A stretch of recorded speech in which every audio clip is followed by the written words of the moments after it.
Hello, everyone. Good morning. Welcome to this uh, nice session that we are waiting for called Driving as a Coach. Um, as a coach, today is May 15, and we are, as you know, in the International Coaching Week. So we are going to have this wonderful discussion panel, and Valeska is going to lead the conversation. So please feel free to make your comments in the Zoom chat. And that's it. Welcome and enjoy this wonderful time. Welcome, Valeska. Good morning. Thank you, Viviana. Good morning, everyone. Good morning. Thank you for being here. I'm just going to say a few words. When Nada asked me if I would like to moderate this panel, Thrive as a Coach, several ideas came to my mind. But what stayed with me was we tend to think about Thrive just more as a business metric and client numbers, revenue, market position. But I would like to expand that and to see the coach as in a more holistic perspective, in a multidimensional perspective of what Thrive means. And I start to think what were the coaches I know and I have contact that I see thriving on that way, that I admire their journey and I admire how they are approaching their business of coaching and they manage their life. So I invited three powerful coaches to have a conversation with us today. Ebony Smith. Ebony is MCC, and she's specializing in AI enablement and executive growth. And Ebony, through her Ebenum Equation methodology, which I'm very curious about, she integrates leadership skills for AI supported teams. Ebony has a thriving business and is a strong member of our community. Thank you for being here, Ebony.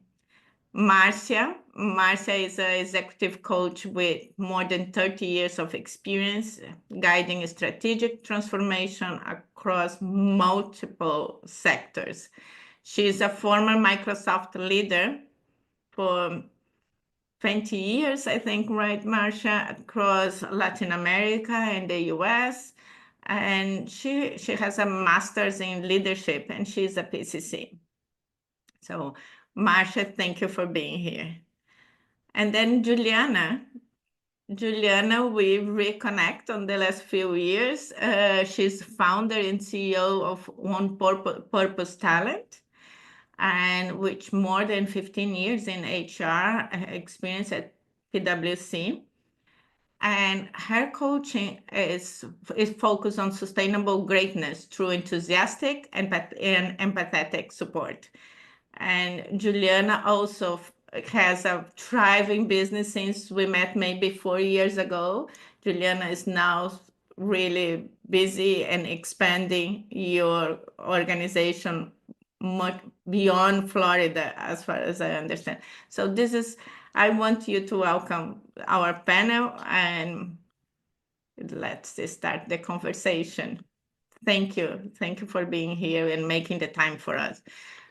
We are we are not a big group, and I was there talking to Ebony, Juliana, and Marcia. Let's make this conversational. I will bring some questions just to start the conversation, to start the think and the reflection, and then we'll have time for question and answers. Okay. Sounds great. I will start with Marcia. Marcia, how do you define thriving in your coaching practice? And how this definition of thriving had evolved over time for you? Thank you, Valeska. And you gave me a lot to think when you invited me to this panel because I had a career before being a coach, so 32 years in the corporate world. And it was a successful career. And then before this 33 years ended, I thought about starting being a coach. And then I said, okay, but I have accomplishments. I know how to be in this environment. What is it going to be next?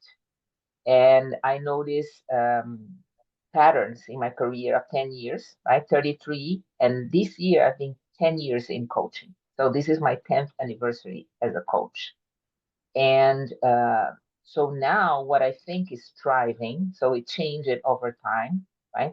Thriving means being able to really build this career phase in my life. So I can't talk about the beginning, but right now is really living a mission that I created as I matured. I didn't have this clarity before, or even when I was an employee, but as a coach, my mission is to increase joy and reduce suffering in the work environment. And when I feel I'm thriving is really because I'm creating impact, right? Starting with me, right? And in the people I serve. So really helping them grow, have clarity, confidence, resilience, right? So it's really not only what I can do for other people, but what I can do for other people because I'm growing, you know? So, and it's also about having every day this sense of accomplishment, right? Because in our personal, private practice, right? What is thriving, right? Thriving is being able to fulfill, to maintain ourselves and to have material means for that, but also what I translate as sense of accomplishment, mission accomplished. That every time that I have an interaction, right? Even if not the easy ones, right? Even when a client decides to go, even because there is this possibility to grow, right? So growing, stretching myself, but also helping others to do the same. This is how I define thriving.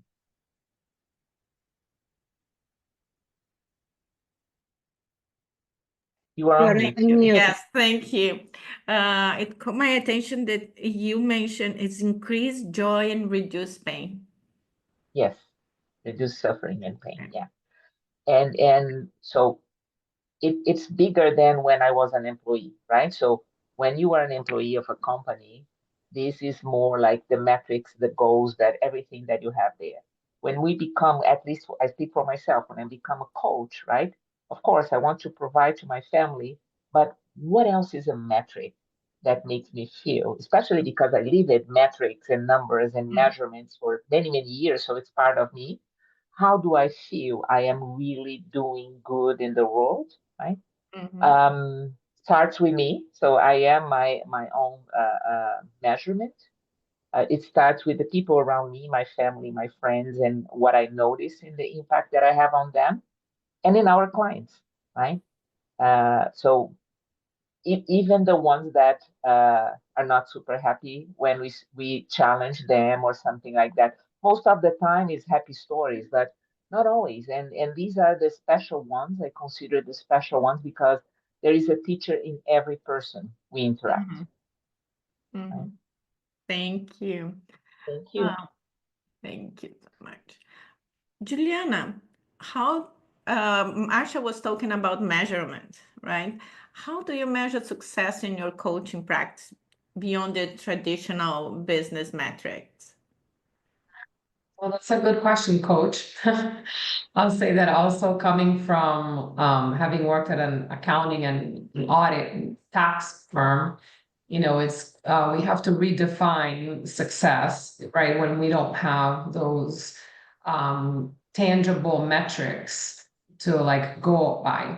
So I'll say that redefining success is something that I encourage also my coachees to do. And depending on what's going on in the environment and what's happening in our personal lives, it could look very different. So for me, I would say that it's more around the behaviors, right, that are associated with how the business is doing. So for me, particularly, I know that this is going to make people feel a certain kind of way. I know it makes my husband feel annoyed, but anyway, Like I literally wake up before the alarm clock goes off. Like I'm excited about the day. Like I'm encouraged and I'm just like inspired by the projects that I get looped in and the people that I'm talking to. I see some heads shaking, but my husband is like, whatever, you're so excited about work, said no one ever, you know? But I truly am, and it didn't happen overnight. Of course, that when I first started my business, I wasn't thriving on day one. Wasn't thriving on day 1,000 probably, you know? So I think that those behaviors are indicators for me that not just the regular business metrics, to your point, you know, are being met, but also how you feel about it. Mhm. I love that. I love that you measure by your excitement and your how inspired you feel about your day. I And love. it's a slippery slope because we feel different, you know, differently every day, depending on what's going on, but there's gotta be like a common thread throughout, so. Mhm. I think Ebony, Juliana mentioned she was not thriving from day one, and maybe the day 1,000, right? What advice would you give to newer coaches, or maybe not so new like for us, trying to build both a fulfilling and a financially sustainable practice? So I will say this, I too had a corporate job. I was not in HR. I was a commodities trader before I started coaching. My 10-year anniversary is also coming up, Marcia. I started coaching school in July 2025. So I had a coach in corporate, and then I had a period where I was restricted from working. So I decided to go to coaching school to help develop myself. And so I think one of the advice I would give is what brought you to coaching? Because coaching in the end is just a tool. It's a tool to help you figure out, one, can you get the transformation, and what is that transformation that you're looking for when you graduate coaching school or why you're attending it? And then when you think about like the advice that I would give, for me, it was about figuring out where I wanted my compass to go, right?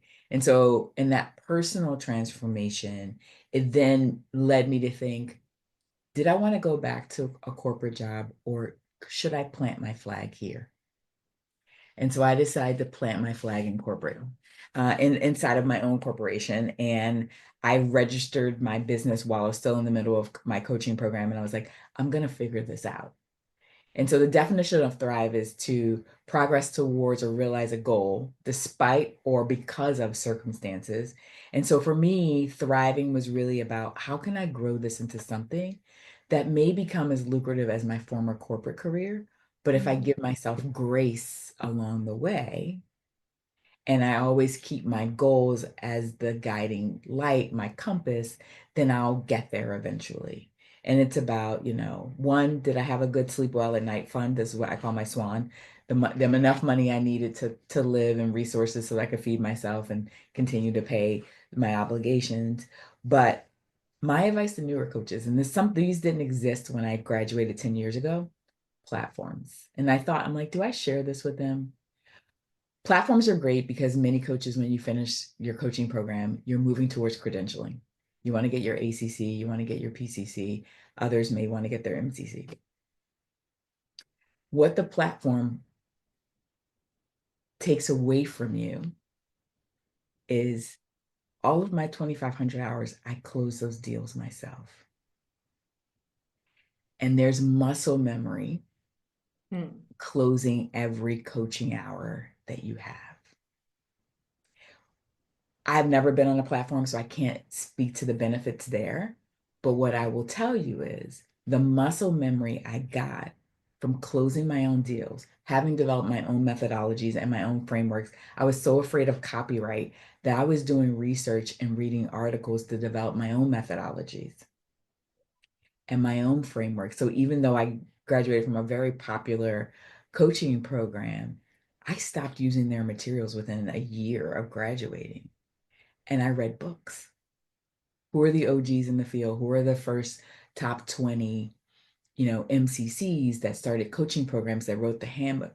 And I have nothing against platforms at all, Eric, but I'm just telling you, it didn't exist 10 years ago.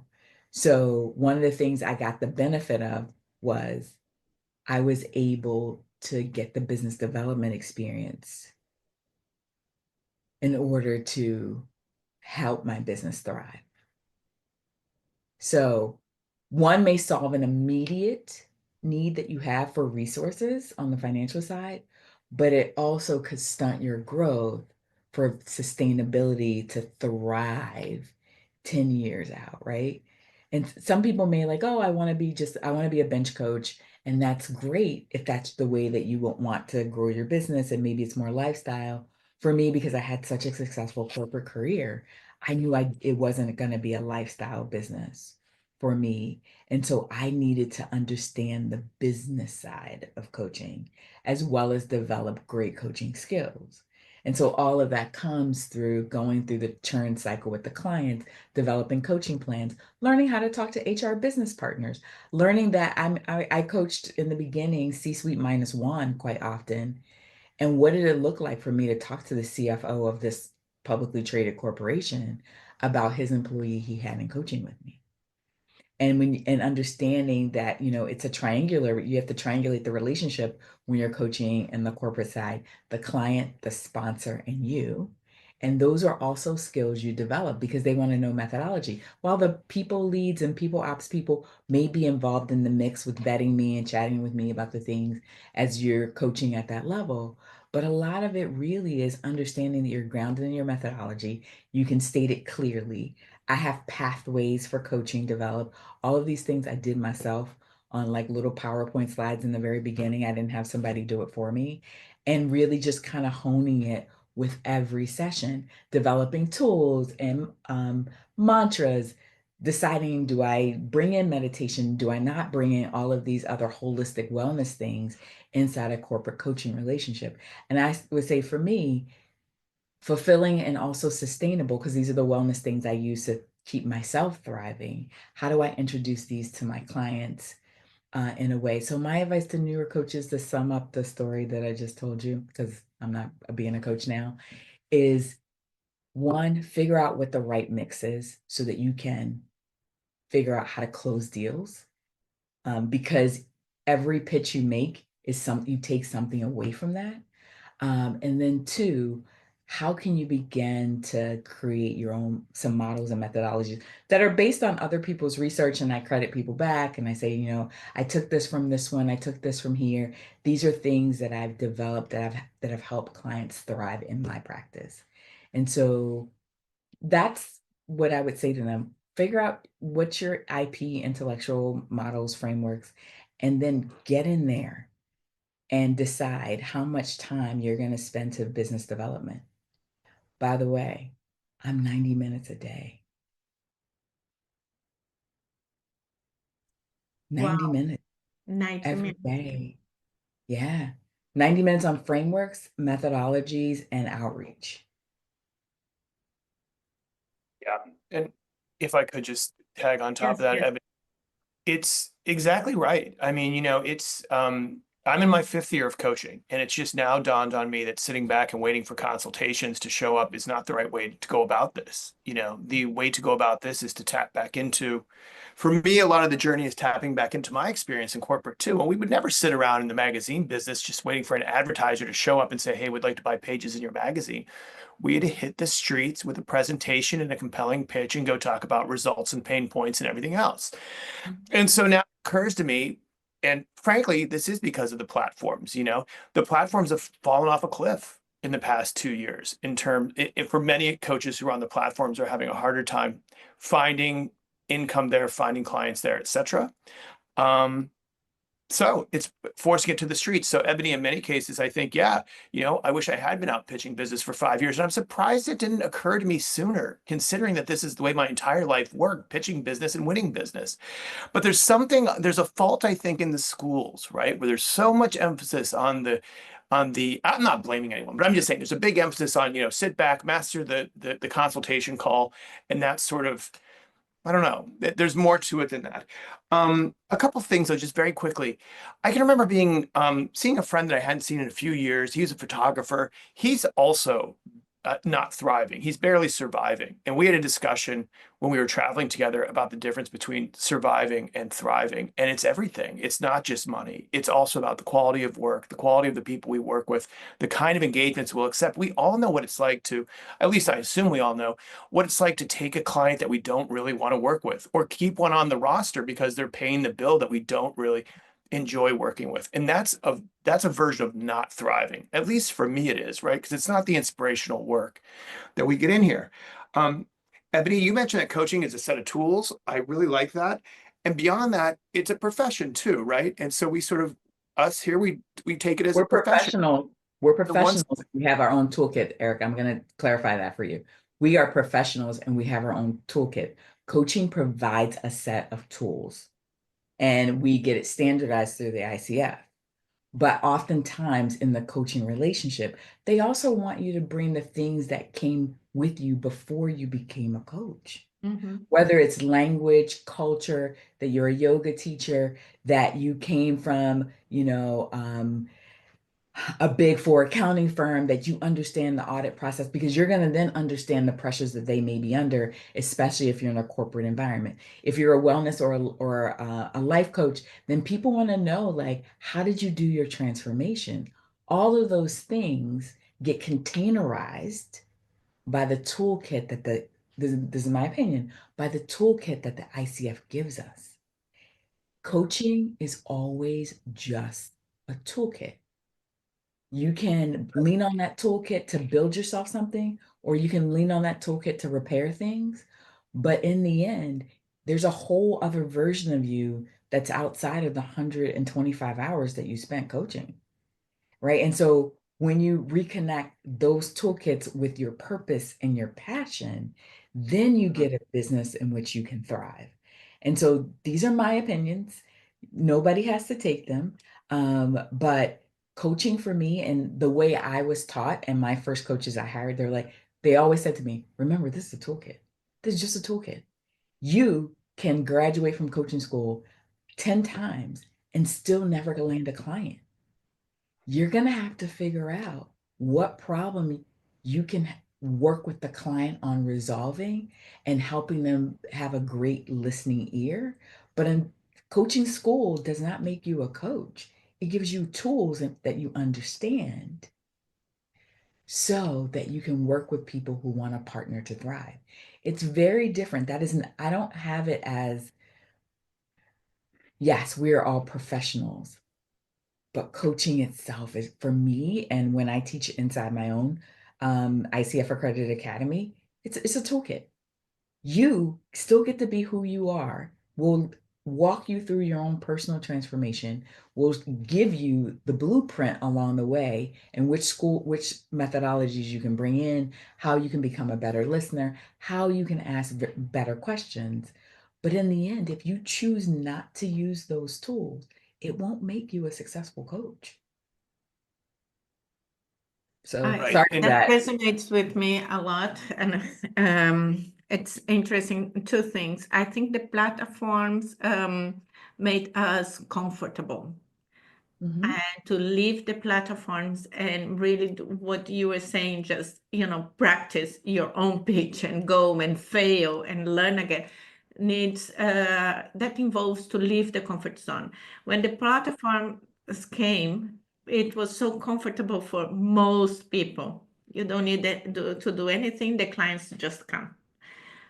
But now what I talk with in my conversations with many coaches like me are in platforms, we are all frustrated with the platforms because we don't feel valued. And, so most people are walking away from the platforms, and then you face this situation. Okay, now I go out of the comfort zone and so how do I do this? I don't know. I never learned how to pitch. I never learned how to sell my coaching.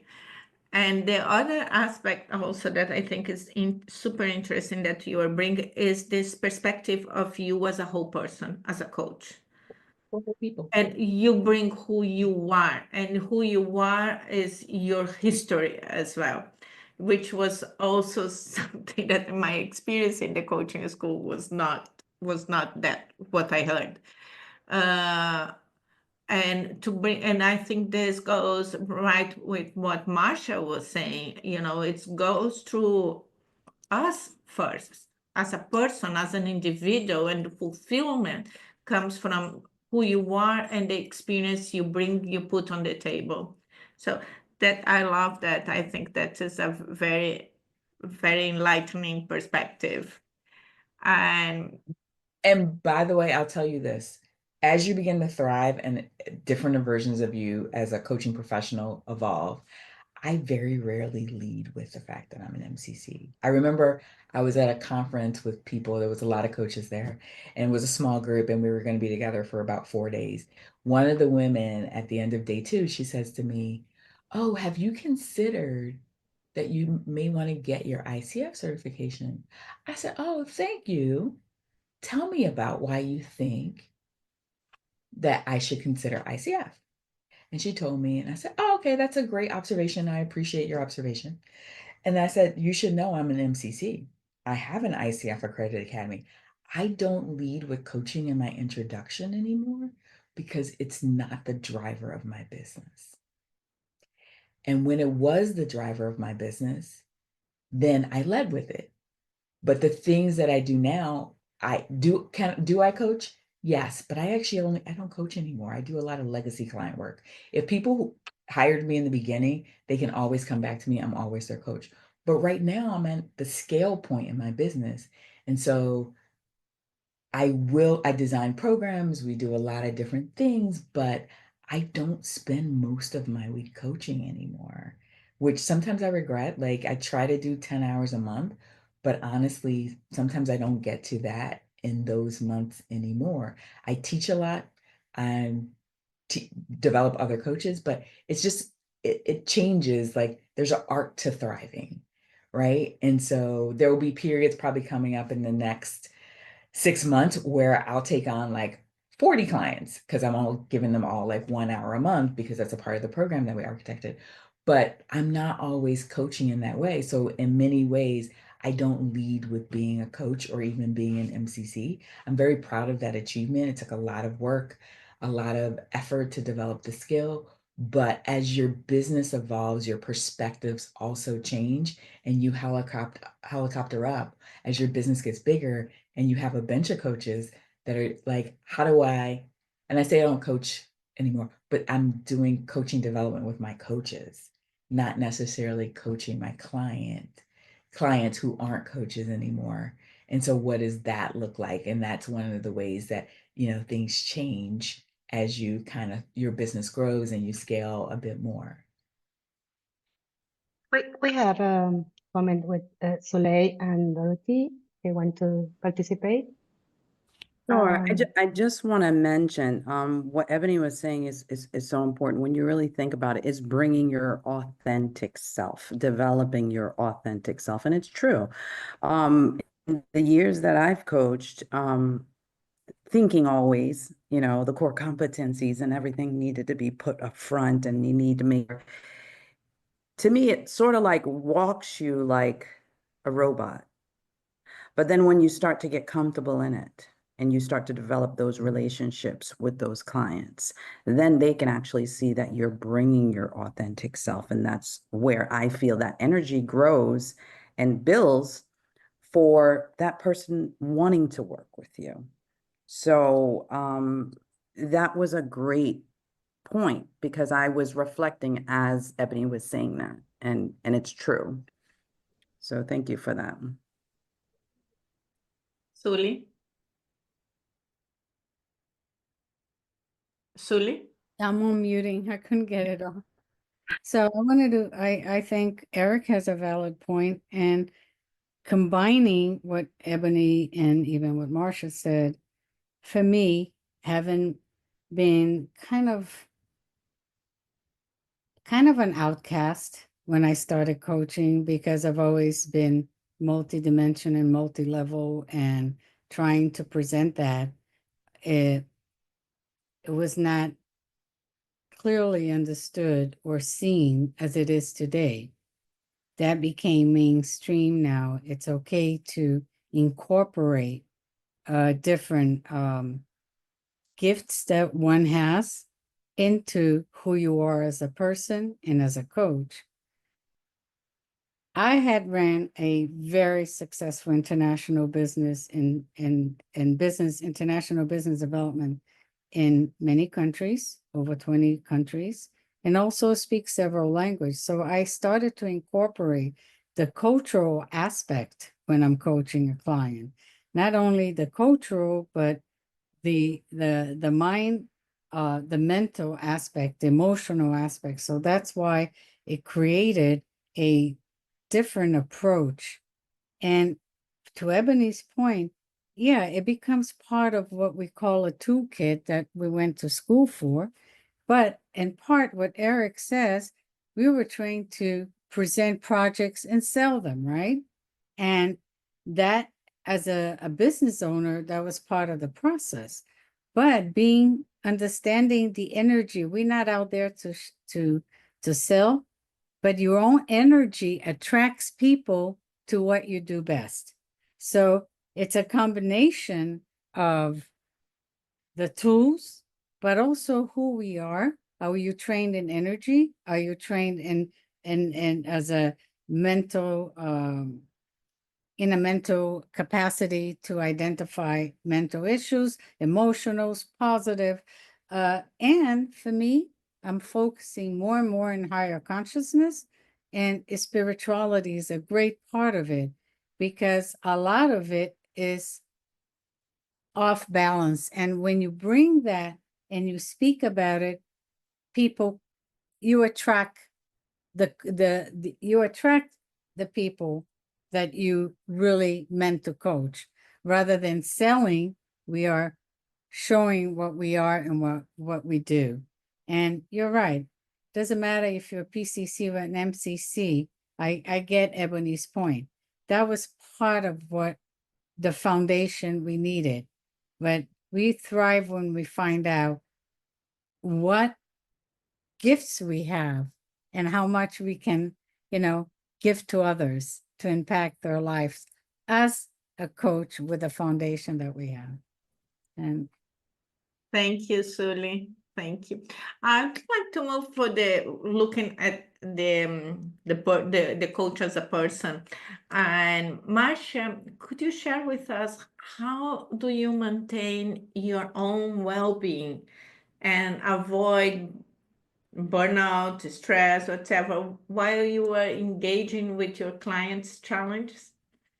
Okay, thank you, Valeka. So let me think a little bit. So I think there are two aspects here.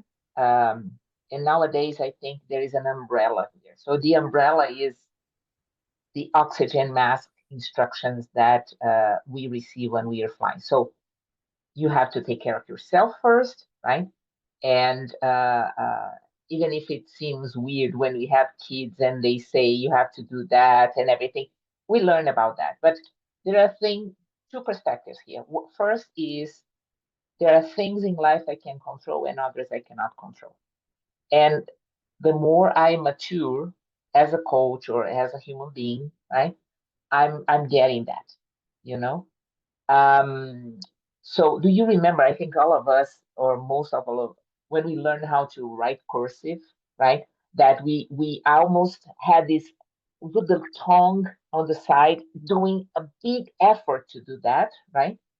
I think in the beginning, it was hard for me to be a coach because I wanted to be perfect. I had this thing about maybe carrying all the performance reviews and doing the things that I had in my previous careers, right? So I wanted to be perfect. And by learning that when we are dealing with human beings, right, I'm fully present, authentic to my clients, and I don't know what's going to happen because it's not about me fixing them. It's not about me doing all the effort to do the perfect calligraphy or riding my bike or anything that I can remember that took me a lot of effort to learn, right?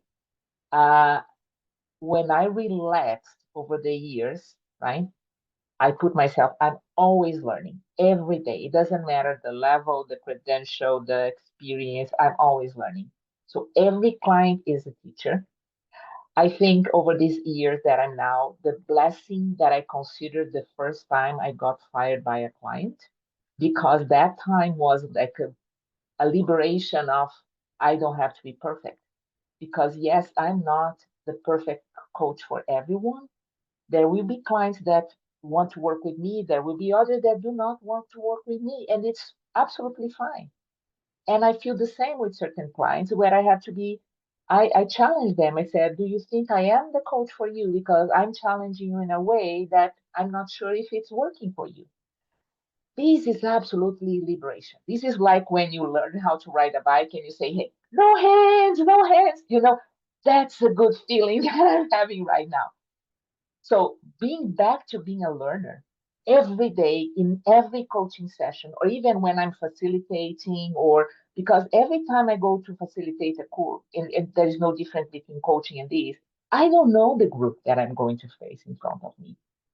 I can have a combination of people that are absolutely rebellious, or they don't want to learn, or they are not paying attention, but I'm open.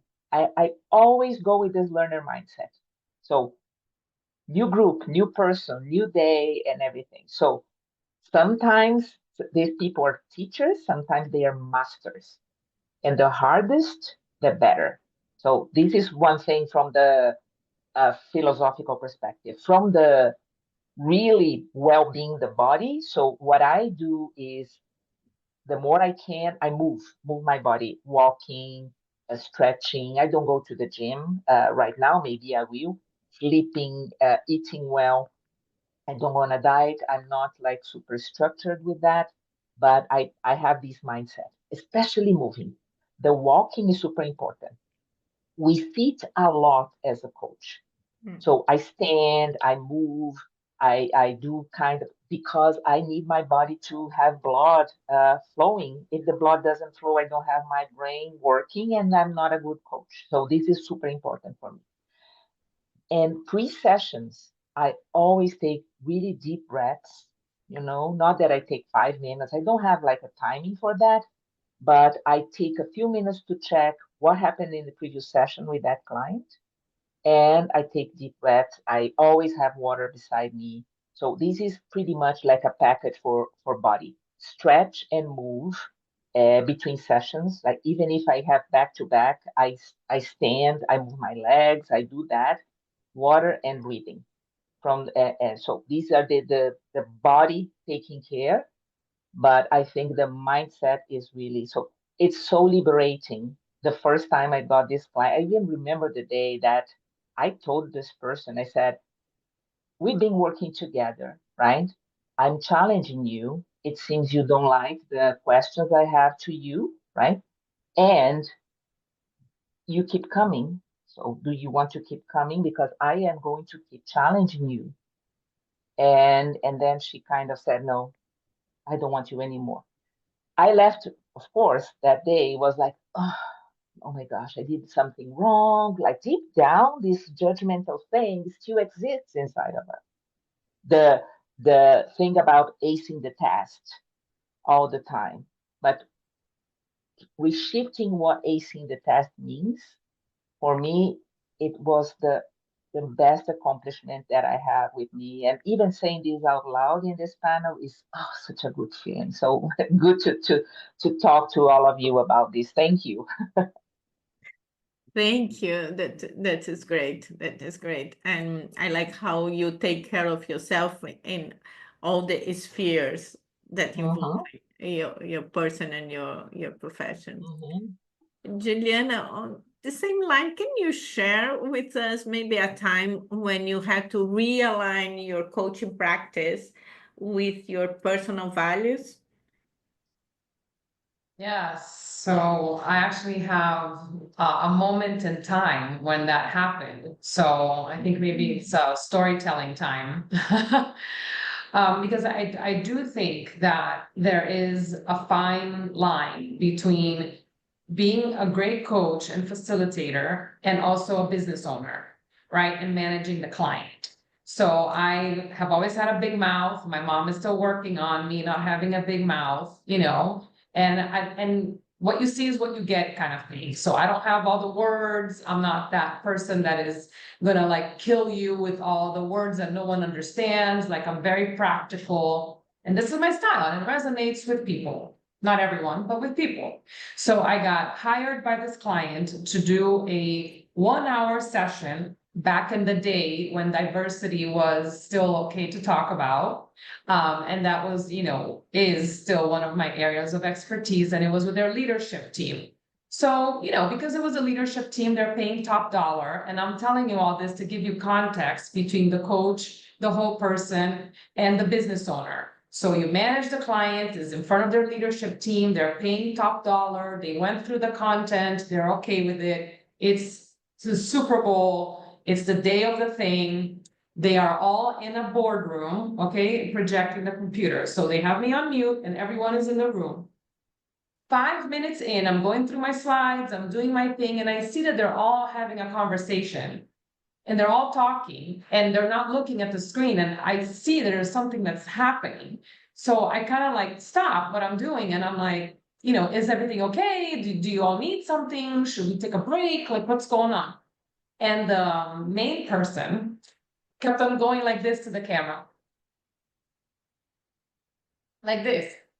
Okay. So inside the Juliana with a big mouth, I'm going like, no, you didn't just shoo me on Zoom, right? But as a business owner, you're also having your hat on of like, how do I manage this situation?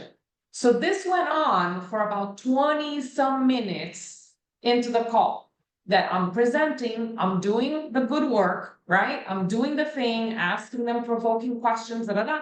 And they were like doing this thing. And then I just stopped, right? And I was just like, hey, everybody, I just want to make sure that, you're getting the most out of our session. So if this is not resonating with you, I'm happy to pivot, like just have a conversation. And the way these people were addressing me, Valeska and team, that's when I had my aha moment. And I was like, there's got to be a moment where you draw the line and you need to be you. Because I could have just done the dance, how we do in corporate. It's okay. Oh, I'll get over it. Oh, no problem. And have gotten paid. And in that moment, I just told them and I said, look, I don't even remember how much you paid, and I am happy to reimburse you. You'll be damned if you talk to me like that. And that's the exact reason why you need this training, because your staff is leaving because you don't get it. You're making me feel excluded on this call right now. And I'm a person of color. And none of you in this room are. And you need someone like me to call it out. So are we gonna have a conversation now or not? And they were like, damn. So that moment for me, I hung up the call and I was like, even if I lose the client, even if they post on the New York Times, Juliana's crazy, I don't care, because I felt like that was true to who I am. Like at the dinner table that night, if my kids and my family asked me, how did you handle that? I could stand up and be proud on how, because that's true to who I am and what I teach my children. That respect is number one, ethics is number two. You always tell the truth and stuff like that. So the way I think I handle that probably could have been more polished. I also feel a lot of feelings and I have a lot to say all the time, but I will say that in that moment was when I was like, I have got to stop trying to be 5 different people, the business owner, the coach, the facilitator, the mom, the this, the that, and just be one person. And, to Marcia's point, if they're going to fire me, then go ahead. I don't even want to work with you anyway. But then I got to worry about how I pay my bills, but it's going to be a different conversation. So I thought that was a good story to share. It was great, Juliana. Thank you so much. Thank you so much. It was really, really good. And I left me thinking how many times we just stay in the mind of the business owner, they are paying, and just not to what we say in Brazil. How do you translate, Marcia? Rodar a baiana. Rodar baiana, totally. Exactly. No, It's but I like, do think that, we have empathy. We meet them where they are. I was also there one day and I have done this journey, and poor people, they haven't done a coaching program. They don't know. And I'm like, okay, also, we need to have some boundaries. And when you overstep that, you're feeling it. Like I was talking about like those behaviors earlier, when someone has overstepped. And I think that I always say have an out of body experience and ask yourself, how do you want to react in that moment that is really aligning and with who you are, so that when you repeat that story, you're going to be proud of how you reacted or how you answer. Valesca, beating around the bush. Da volta na baiana. Beating Right. around the bush. beating around the bush. Okay. That Baiana is when you make it happen, call them out, like a twister. We still have 10 minutes. I want to make a question to Ebony and then we open it.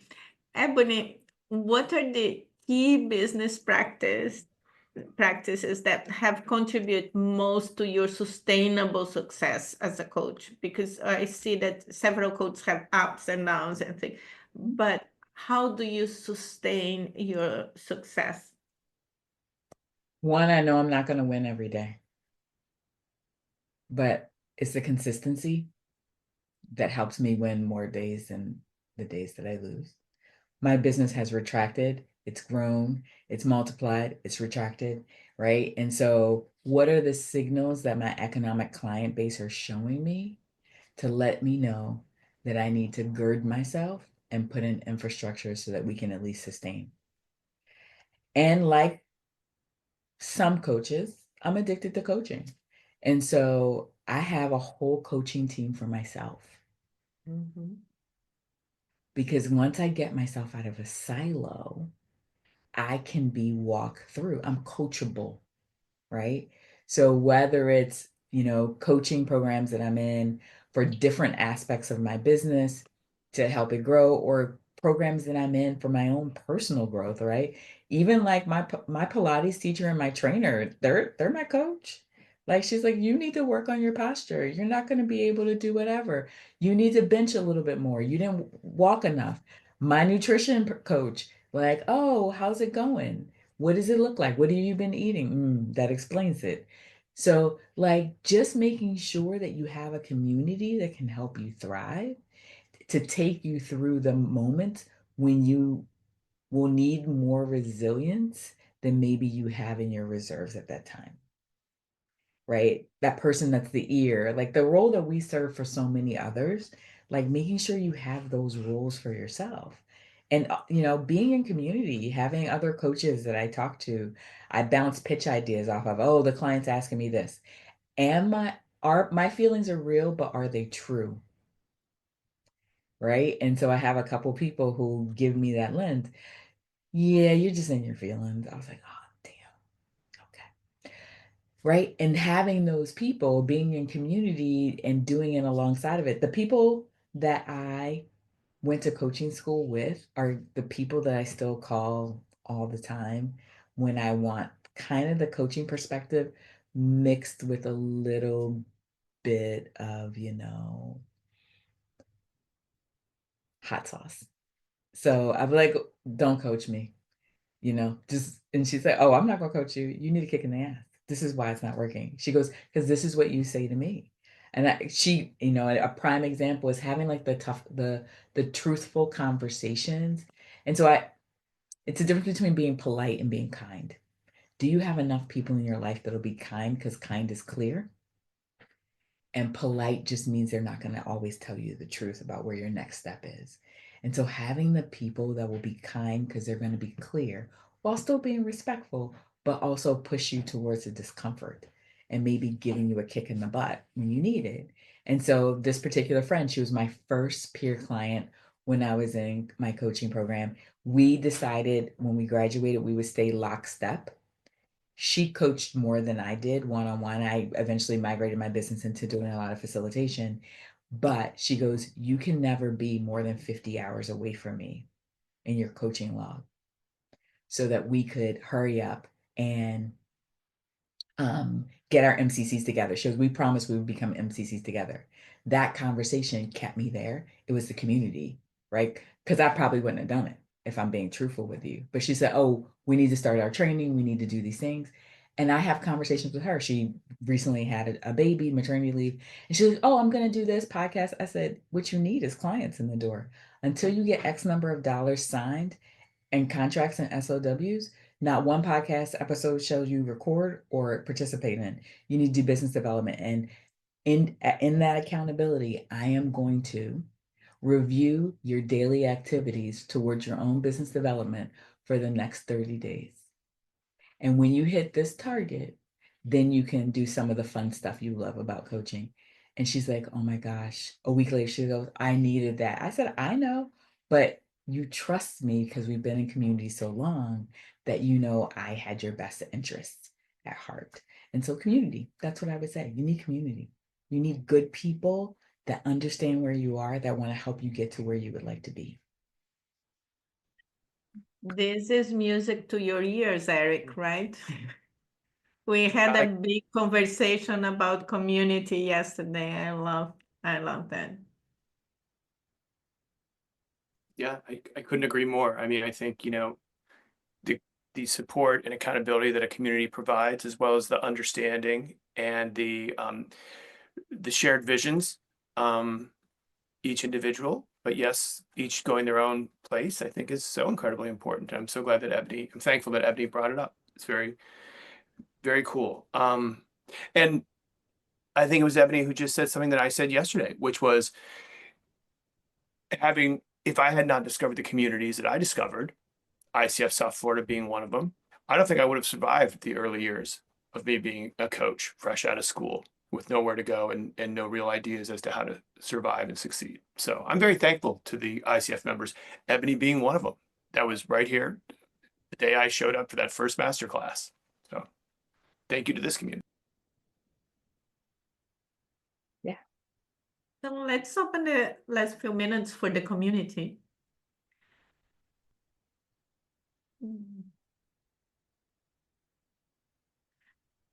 Acti, it's up to you. To add something. Yes.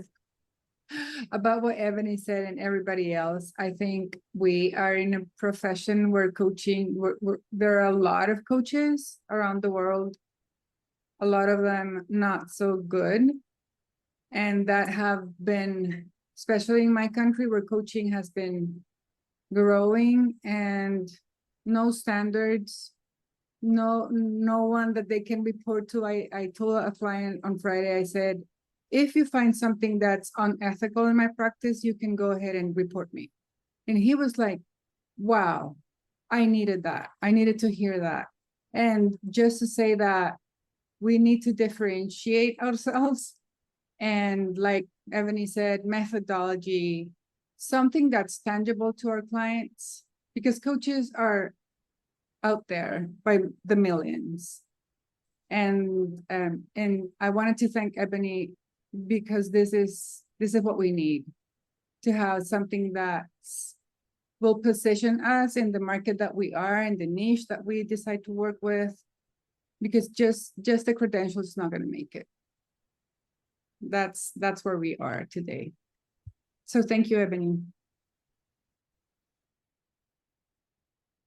I want to thank everyone. And I think today what we heard was truth talk. Like Claudia said, you can be a coach. There are some good coaches, there are some bad coaches, but just trying to find that where you are, exploring that and bringing that authenticity out. Just like, it was mentioned earlier that, when, Juliana mentioned, okay, I was giving a presentation and I wasn't getting that attention. She had to show her true self, and that's where she had that epiphany. So it's so important to show your true self, to see where you can actually see your success in the coaching business and have people tell you the truth, like Ebony said. So I think it's a journey.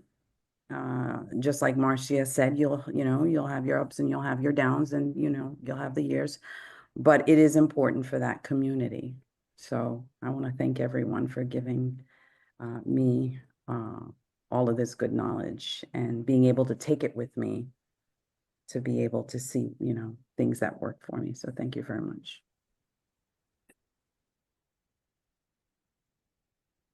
All right.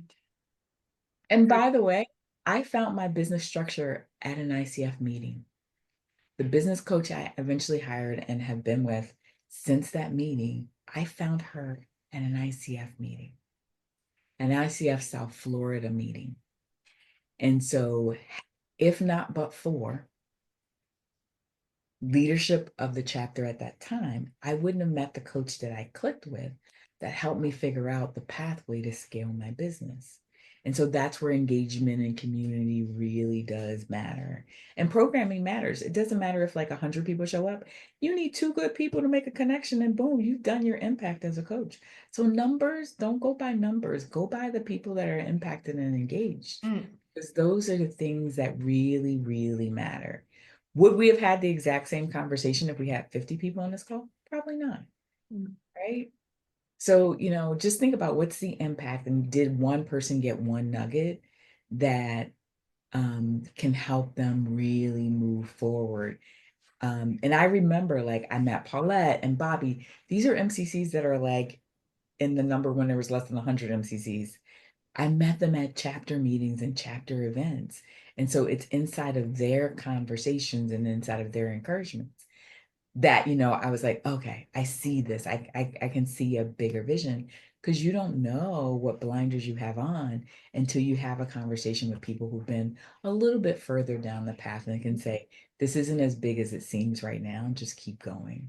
And I think that's where the community and being involved in ICF really has its benefits. It had its benefits for me when I started, I graduated from coaching school in 2016. I got my ACC in 2017, my PCC in 2018, and then they changed the numbers for MCC from 1,000 to 2,500. And for all of you pursuing credentialing, get your credentials faster, because they're always changing. I see it now on the education side earlier. Yeah, hurry, hurry, hurry, right? Judiciously and expeditiously have it in your sight line that this is one of the things I'm coaching towards. And if you don't want to get more clients, extend every one of your client sessions for free by half an hour. It's going to give you more hours faster. I had a coach in the very beginning. I realized afterwards she was getting her next set of hours. And she's like, oh, just book another session. I was like, oh, I'm out of session. She goes, no, you're not. You're out of sessions when I tell you. And she's like, book like 4 more hours this week. I was like, yeah, you can coach me through it, because I had just graduated from coaching school and she was helping me with my transition and what I was thinking about and how I wanted to come up with my practice. And so those things really help. Get in front of them and see the signals that you're getting from ICF, so that you really do understand what that could look like for you, because they're going to up the hours again. And change the test. Like, it was unproctored when I took it. It was so many things. Open book, amazing. But as more people join, they will get tighter with the credentialing. Thank you. Thank you very much. The question I didn't make was what I had, but I didn't make you answer. What advice, what would you say, or what you'd like to hear? And thank you for sharing so much. And Marcia, Juliana, Ebony, I think we all learn a lot from this conversation. And not only learning like here, but from the person from the inside, for the, and that is really what you said. I want to learn with the path that others have been through. And sometimes we just close in our own, our own life, what we are doing and how we are imagining or envisioning things, and not leveraging what we have here, which is this community, right? All right. So we are over time. So If you are agree, we can wrap up the session. So thank you so much for this Thank you. wonderful panel conversation. We can keep going, as you can see. But we Viviana, I have a just lot of want to things. mention, I'm Yeah, go inviting ahead, everyone Dorothy. to the last night of the mixer. So if you want to talk a little, we could talk about the session. Come join us, right, Viviana? We had a great time. All right. Yeah, very So this is nice our talk. last night for the mixer. So let's make it a bang and have a good time. And I'm Right. still curious, Ebony, about the Ebenum Equation methodology. We will need to. There's a lot of them, but yes, we can talk about it because I have my own coaching program. So I had to come up with my own frameworks and methodologies that I had been developing along the way. But yeah, we can definitely talk about it. Thank you. Thank you. Please don't forget to share your feedback. I drop the link on the Zoom chat and here through the QR you have in your screens. I hope so. You can see the QR. Okay. So thank you so much. Thank you, Ebony. Thank you, Marcia. Sorry. Thank you. Thank you, Valeska. Thank you, Juliana. Thank you, all of you. Have a wonderful rest of your day. Thank you very much. Thank you. Thank you. Bye-bye. Have a great day. Bye-bye. Thank you. You too. Bye-bye.